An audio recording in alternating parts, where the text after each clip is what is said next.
Hello, everybody. Welcome to Divinely Guided 7777. Here I come with the message of the day.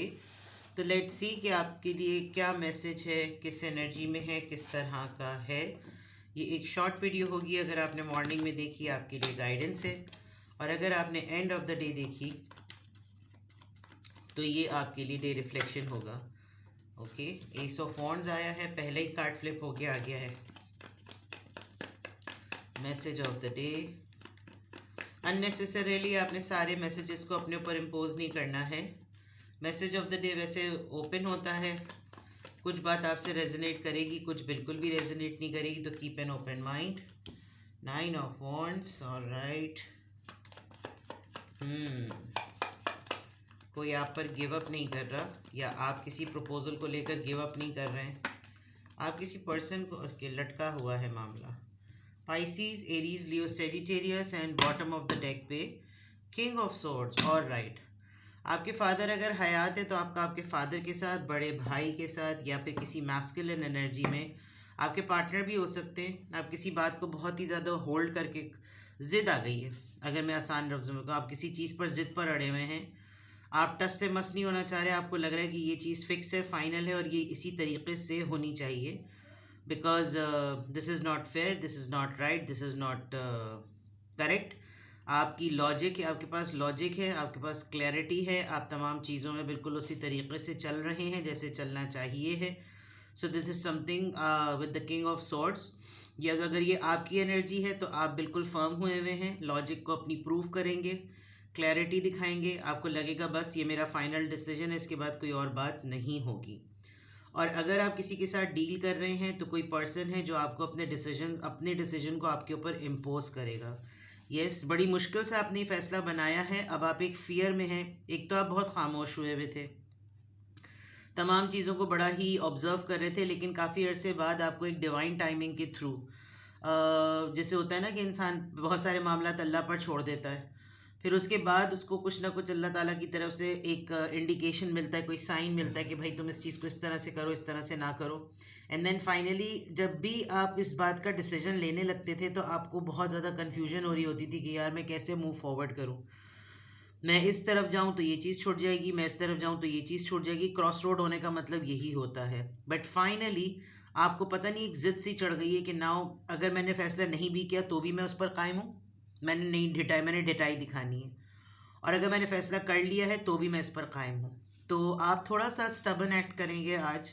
आज हो सकता है आपका किसी ना किसी से, जस्ट बिकॉज आपका खुद का मूड ख़राब है, तो there is a big possibility कि आप बाकी किसी और से बिला वजह में लड़ जाएं और अपनी लॉजिक को आप ना बहुत सख्ती से शो करें। तो अगला ये भी सेंस कर रहा होगा कि भाई इनकी बात में कोई तालमेल नहीं नज़र आ रहा, पता नहीं क्या प्रॉब्लम हुई है, क्यों इतने इतने रैश और इतने हार्श हो रहे हैं। But cold, serious, logical, imposed. King of swords में, अच्छा ये पूरा का पूरा सिनेरियो जो मैंने आपकी एनर्जी का बताया है, अगर आपको लग रहा है कि ये आपके साथ नहीं हो रहा तो देन डेफिनेटली किसी मैस्कुलिन एनर्जी से, जो कि अथॉरिटेटिव पर्सन है, जिनके पास लीड है या जो हेड हैं, ये वो हो सकते हैं। और ये तमाम चीज़ों में इन्होंने कोई ऐसा फैसला ले लिया जो कि इनके लिए लेना बहुत मुश्किल था, और अब अगर इन्होंने हल्की सी भी लचक दिखाई तो ये काफ़ी शेकी हो सकते हैं, क्योंकि ये काफ़ी प्रॉब्लम में रहे हैं इस फैसले को लेते हुए। और या तो ये आपके लिए है ये फ़ैसला, या ये घर के किसी ऐसे फ़र्द के लिए है जो कि इनकी वजह से इसका ये सत्यानाश हुआ है, माजरत के साथ। ठीक है, तो बॉटम ऑफ द डेक में आपका किंग ऑफ सॉर्ड्स है।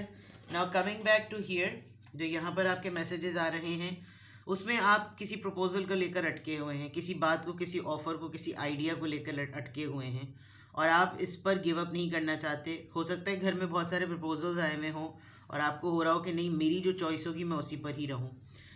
बाकी सारी चीज़ें भी हैं, लेकिन बस आप एग्जॉस्ट हुए हुए हैं।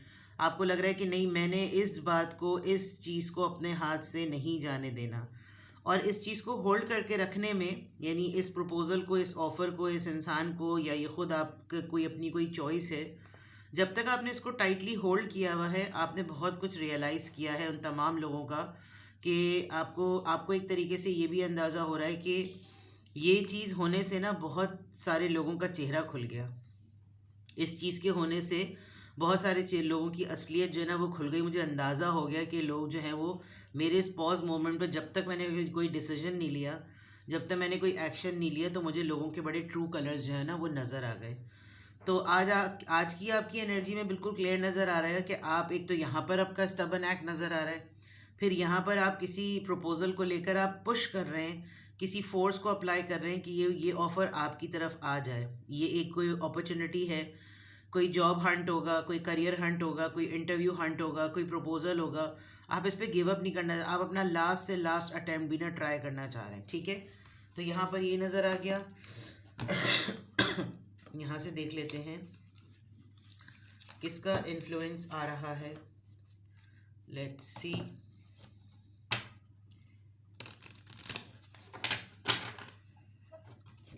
किस ज़ोडिएक साइन का क्या इन्फ्लुएंस आ रहा है।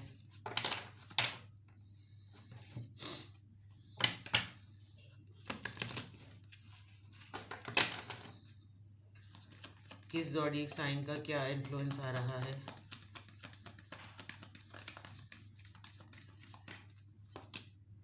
Everything is in progress. चले नंबर 8 है, आगे बढ़ने की बातें हैं, आगे ही चीज़ें बढ़ रही होंगी। कुछ चीज़ें खुद अपने एंड पर प्रोग्रेशन पर जाएंगी, कुछ चीज़ें खुद ब खुद आगे बढ़ रही होंगी। तो आपको ज़्यादा फोर्स अप्लाई करने की ज़रूरत नहीं है। अगर तो आपको लग रहा है कि आपका इस एनर्जी में आने के बाद डिसीजन और सिचुएशन आपके अपने फेवर में हो सकती है, देन गो फॉर इट।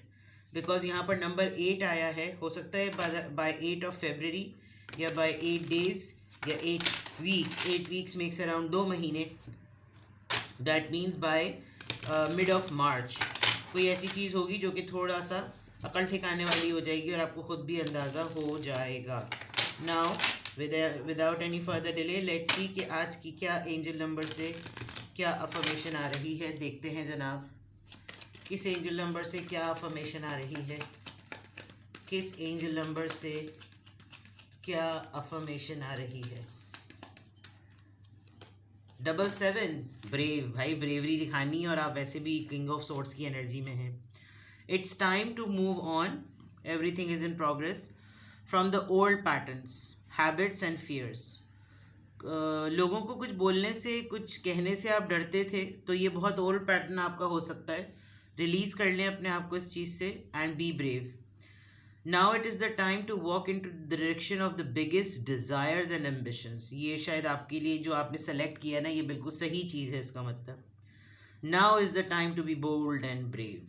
तो जनाब, अगर आपने ढिठाई का मुजाहरा किया है, आपको ट्रू कलर्स पता चल गए हैं, आपने इस दौरान इस चीज़ को होल्ड ऑन टाइटली किया हुआ था, आप गिव अप नहीं करना चाहते, तो आपको फिर बहुत बोल्ड और ब्रेव होकर जो है ना इस वक्त एक्ट करना है। बिकॉज आपको लगता है कि ये आपका बिगेस्ट एम्बिशन है, आपको लगता है ये आपका बिगेस्ट ड्रीम है, और आप इसको इसी तरीके से सॉर्ट आउट और रिजॉल्व कर सकते हैं। तो आज की अफर्मेशन में अल्हम्दुलिल्लाह I am happy, I am confident and I am brave. अपना बेहद ख्याल रखिएगा। Bye bye.